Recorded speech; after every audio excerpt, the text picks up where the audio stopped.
कहानी की शुरुआत होती है साल 1950 से। अमेरिका के एक सुनसान रेगिस्तान में अचानक आसमान से एक रहस्यमयी मीटियोराइट गिरता है। ये मीटियोराइट पास के एक सीक्रेट मिलिट्री बेस के पास टकराता है। शुरुआत में सैनिकों को लगता है कि ये एक सामान्य पत्थर है, लेकिन जल्द ही उन्हें एहसास होता है कि इसके अंदर कुछ अलग है। इस मीटियोराइट में एलियन डीएनए मौजूद होता है। मिलिट्री इसे एक बड़े एक्सपेरिमेंट के लिए इस्तेमाल करती है। वो इस डीएनए को चींटियों और दूसरे कीड़ों के साथ मिलाते हैं। शुरुआत में सब कंट्रोल में होता है, लेकिन धीरे धीरे ये चींटियां आकार में बड़ी और बेहद खतरनाक हो जाती हैं। एक दिन अचानक ये मॉन्स्टर चींटियां कंट्रोल से बाहर हो जाती हैं। वो पूरे बेस पर हमला कर देती हैं। सैनिकों के पास हथियार होते हुए भी वो उनका कुछ नहीं बिगाड़ पाते। एक एक करके सब मारे जाते हैं। कुछ ही सैनिक बचते हैं और जान बचाने के लिए अंधेरी सुरंगों में भागते हैं, लेकिन वहां भी उनका सामना इन डरावनी चींटियों से होता है। आखिर में पूरा बेस खत्म हो जाता है और उस जगह को हमेशा के लिए बंद कर दिया जाता है। सालों बाद आज के समय में दो दोस्त अपने पिकअप ट्रक में उसी रेगिस्तान से गुजर रहे होते हैं। रास्ते में उनकी गाड़ी खराब हो जाती है। जब वो नीचे उतरकर देखते हैं तो जमीन पर गोलियों के खोखे पड़े होते हैं।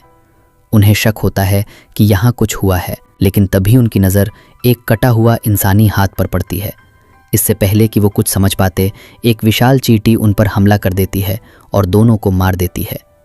अगले दिन हम ब्रायन नाम के लड़के को देखते हैं। वो घर पर बैठकर अपनी फेवरेट एक्शन मूवी देख रहा होता है। उसका हीरो एक बहादुर इंसान होता है जो हर मुश्किल से लड़ जाता है। ब्रायन भी वैसा बनना चाहता है, लेकिन असल जिंदगी में वो बहुत शर्मीला है, खासकर जब बात लीसा की आती है। वो उसे पसंद करता है, लेकिन कभी बोल नहीं पाता। तभी उसका दोस्त लूकस आता है। वो उसे अपनी बर्थडे पार्टी में ले जाने आता है। पार्टी रेगिस्तान के बीच एक क्लब में हो रही होती है। रास्ते में लूकस लीसा को भी साथ ले लेता है। लीसा को देखकर ब्रायन पूरी तरह नर्वस हो जाता है। वो उससे ठीक से बात भी नहीं कर पाता। रास्ते में उन्हें दो लड़के मिलते हैं जो अपनी बाइक्स पर स्टंट कर रहे होते हैं। लूकस को उनका एटीट्यूड पसंद नहीं आता। वो उन्हें रेस के लिए चैलेंज कर देता है और अपनी मॉडिफाइड बाइक से उन्हें हरा देता है। क्लब पहुंचने के बाद पार्टी शुरू होती है। म्यूजिक, डांस और मस्ती चल रही होती है। लूकस ब्रायन को हिम्मत देता है कि वो लीसा से बात करे, लेकिन इससे पहले कि वो कुछ कर पाता, एक और लड़का लीसा के पास पहुंच जाता है। ये देखकर ब्रायन दुखी हो जाता है और अकेला बाहर निकल जाता है।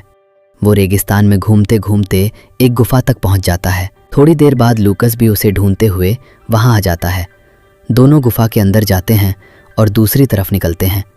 वहां उन्हें एक पुराना और बंद पड़ा मिलिट्री बेस मिलता है। बेस के अंदर अजीब सन्नाटा होता है। हर तरफ जाले और चिपचिपा हरा पदार्थ लगा होता है। तभी उन्हें अंदर से किसी के चिल्लाने की आवाज़ सुनाई देती है। दोनों डर जाते हैं और बाहर निकलने की कोशिश करते हैं, लेकिन तभी उनके सामने एक विशाल चींटी आ जाती है। दोनों छुप जाते हैं और किसी तरह कंट्रोल रूम तक पहुंचते हैं। वहां उन्हें सच्चाई पता चलती है। 1950 में हुए एक्सपेरिमेंट के कारण ये चींटियां बनी हैं और अब वो बेस से बाहर निकलने के लिए तैयार हैं। इसी बीच लीसा भी उन्हें ढूंढते हुए बेस तक पहुंच जाती है। जब वो अंदर आती है तो एक चींटी ब्रायन और लूकस पर हमला करने वाली होती है, लेकिन लीसा हिम्मत दिखाकर उसे मार देती है। अब तीनों को पता चलता है कि ये चींटियां एथेनॉल यानी शराब से अपनी संख्या बढ़ाती हैं और पार्टी में बहुत सारी शराब मौजूद है। अगर चींटियां वहां पहुंच गईं तो हालात और ख़राब हो जाएंगे। तीनों तुरंत क्लब की तरफ भागते हैं, लेकिन तब तक बहुत देर हो चुकी होती है। चींटियां क्लब पर हमला कर चुकी होती हैं। लोग इधर उधर भाग रहे होते हैं।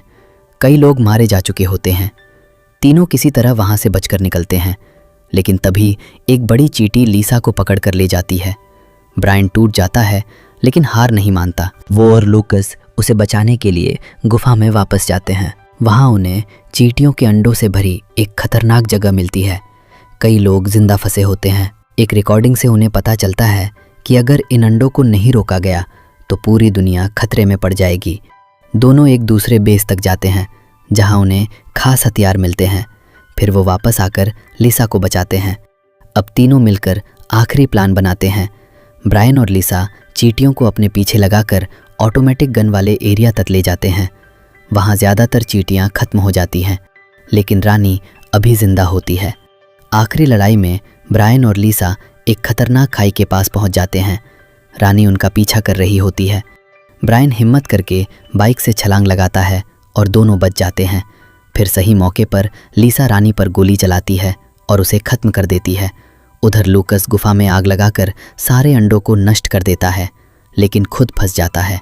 तभी क्रैग आकर उसे बचा लेता है। आखिर में सब बच जाते हैं और खतरा खत्म हो जाता है।